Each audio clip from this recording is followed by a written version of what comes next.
Hey VC, what's up? It's me, yours truly. I am back to post a quick video here.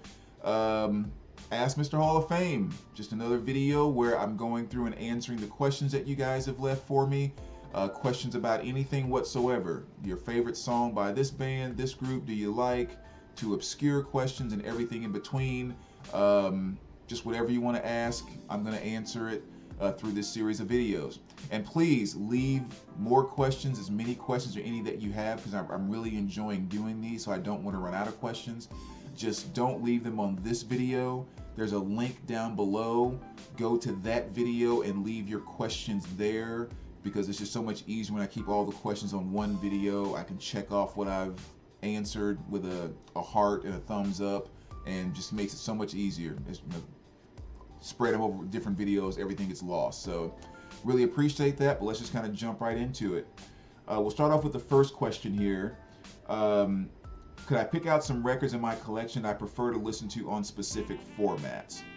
And then it kind of went into explain, some sound better than others and all that good stuff. So yes, I do have a number of albums that I kind of prefer listening to on different formats, even though I really do tend to like all formats across the board.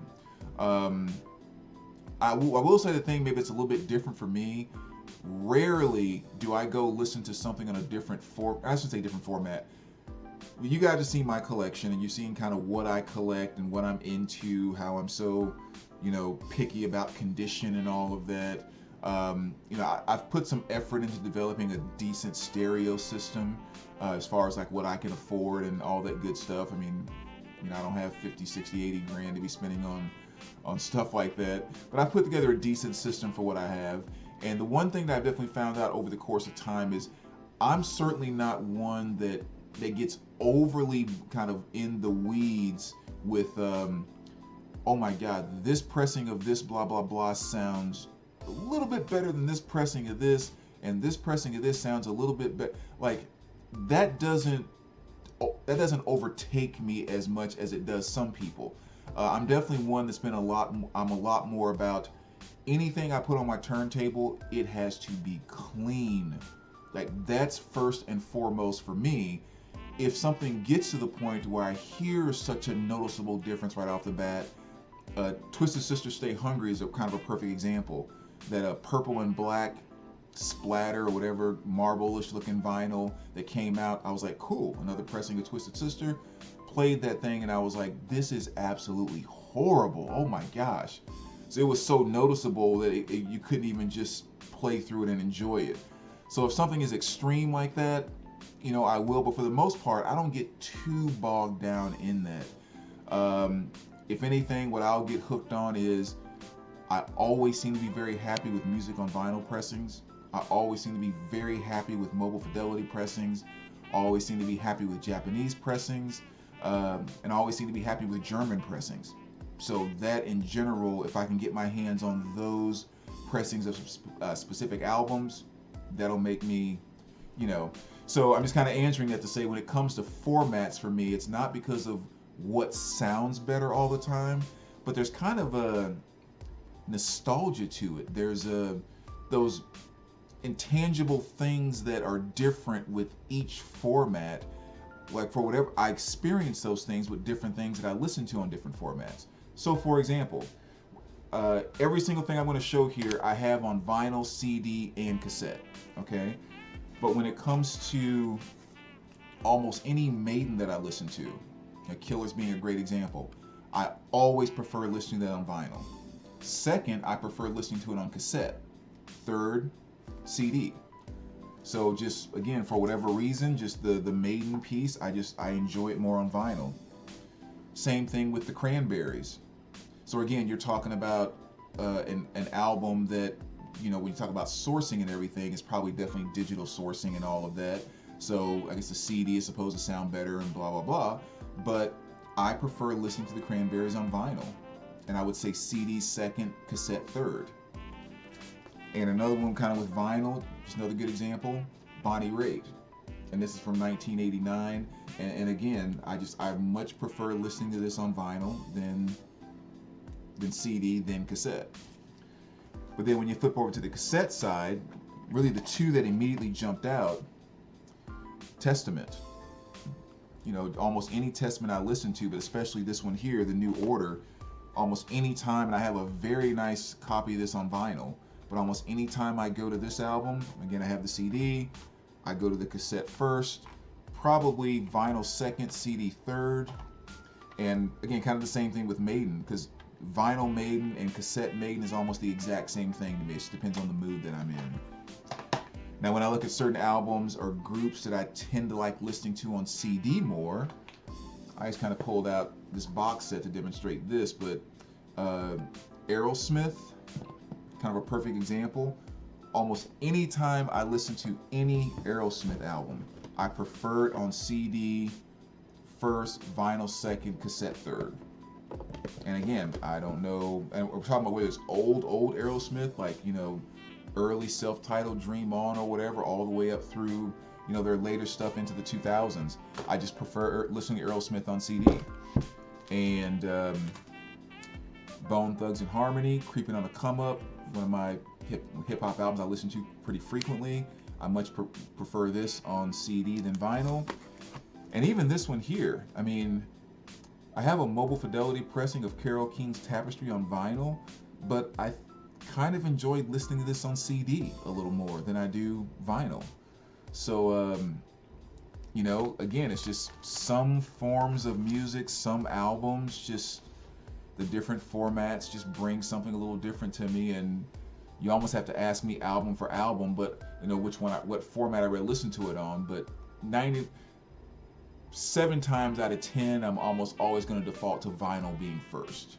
Okay. So, long ramble of that question, but I hope that answers your question. I thought I answered this before, but it might have been in a video that I didn't post. But Jeff Fan 10 asked, I would like to ask you about the OG stickers that are on your protective sleeves.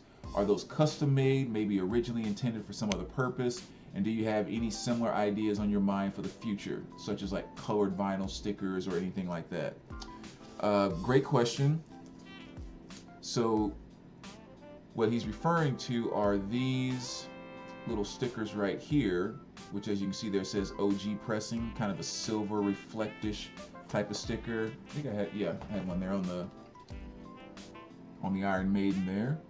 And yeah, it's just kind of a fun little thing that I did just because I'm obsessive about the organization of my collection, and this was just one more fun way to interact with my collection, if you will.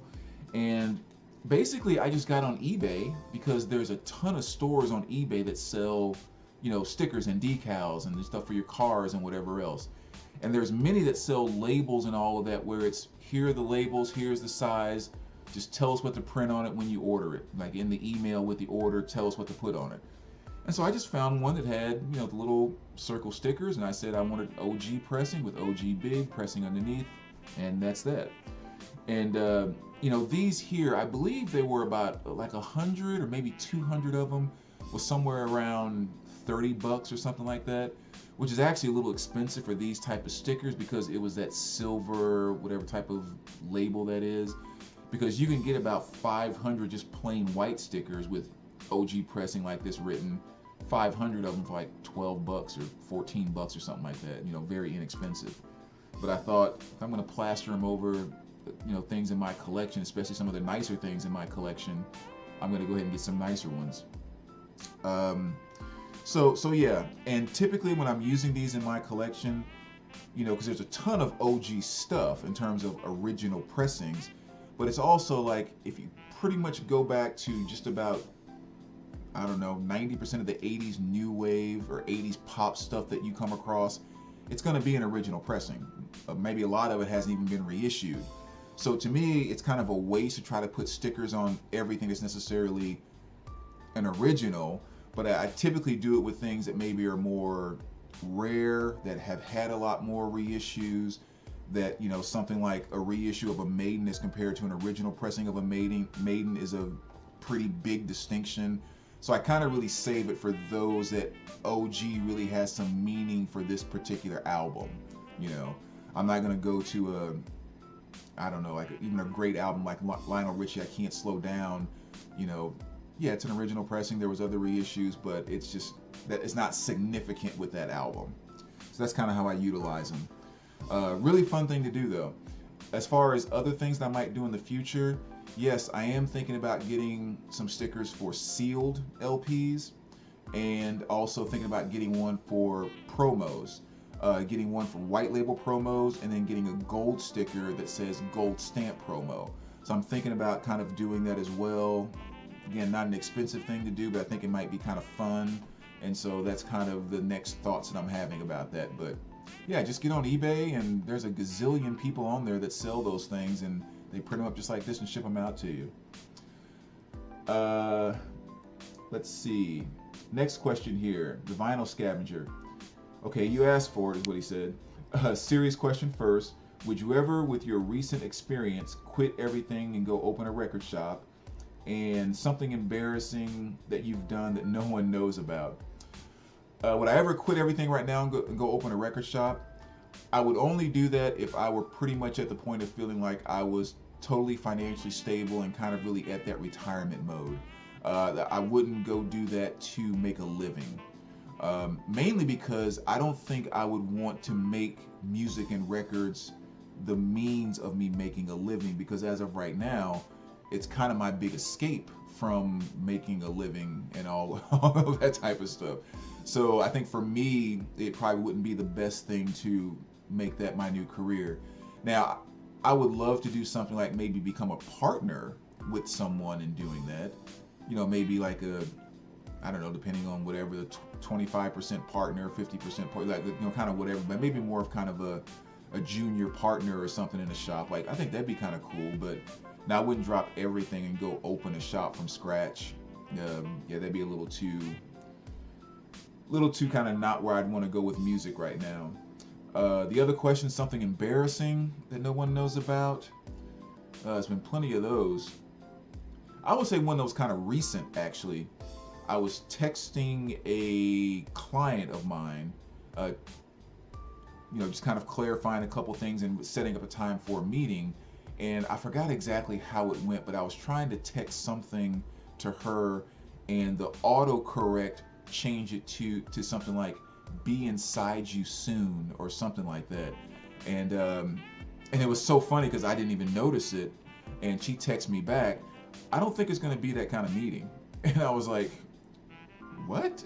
And then I looked back at the thread and I saw, like, oh my God, it's like the funniest thing in the world. And of course, she's fantastic. She's been a client of mine for a while, and it was just one of those total laugh moments or whatever. But it was just like, okay, that was kind of like, but even that's not embarrassing. That was just really kind of funny. I don't know, but it was just one of the moments that's kind of popped up in my mind recently.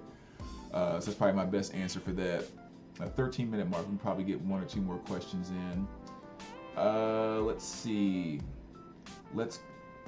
Michael Tedder says, been thinking about diving into reel-to-reels. Any thoughts on reel-to-reel sound over vinyl? The one thing I've kind of found with the reel-to-reel, again, being, analog, and depending on, what kind you have and the heads and everything else, all that matters when it comes to any type of tape. Reel-to-reels can sound pretty freaking impressive. And usually they do a really good job of just mimicking whatever the input is. So yeah, I think they can sound really, really fantastic. I went to an international record show up in the one they have in Chicago, where all these big vendors come in from all around the world with these $320,000 stereo systems and all of that. And I was really surprised that the last time I went, about 3 or 4 years ago, and there were probably 5 or 6 vendors that the source that they were using to demo these $150,000, $200,000 systems were reel-to-reel. So I mean, that kind of gives you somewhat of an idea. So in that regard, from a sound perspective, I do a lot of mixed reels, because the only downside to me about reel-to-reel is, once you have a good player and all of that, is that they are freaking expensive. I mean, you think vinyl is a challenge, because, man, yeah, getting original reel-to-reel tapes, like the studio releases with the covers and everything. I mean, you're like, yeah, I'll collect some Black Sabbath. I'll get some Coltrane reel-to-reels and all of that. I mean, you better be ready to pay some solid three figures for each one of those across the board. Like, they are not cheap. So for me, reel to reel has been all about. I maybe have like 7 or 8 actual studio album ones. Everything else I have is just all recorded ones, just like you used to do with cassettes when you made your own mixtapes. And those you can find, fairly cheap here and there. Just keep a lookout, and you can record over old ones and all of that stuff. So that's one thing to keep in mind about reel to reel. But what I have found is I've made all these mix reels, and excuse me, the source that I put in is always the source that I get out. So I've recorded from vinyl onto them, CD. I've kind of, ran my computer through them, and I've recorded right off of YouTube, especially like when I was making psychedelic mixes, because there's so much music on YouTube, and it's just like, boop, plug it right in, and I was just recording right off the videos off of YouTube. And like I said, whatever goes in is pretty much what comes out. So the sound quality is just that. But they are fun, and yes, they can sound really good. Again, kind of a long answer to that. So there you go, VC. There's another Ask Mr. Hall of Fame. And as always, let me know what you think. And I'll be back soon to go through a few more questions as well. All right, take care, guys.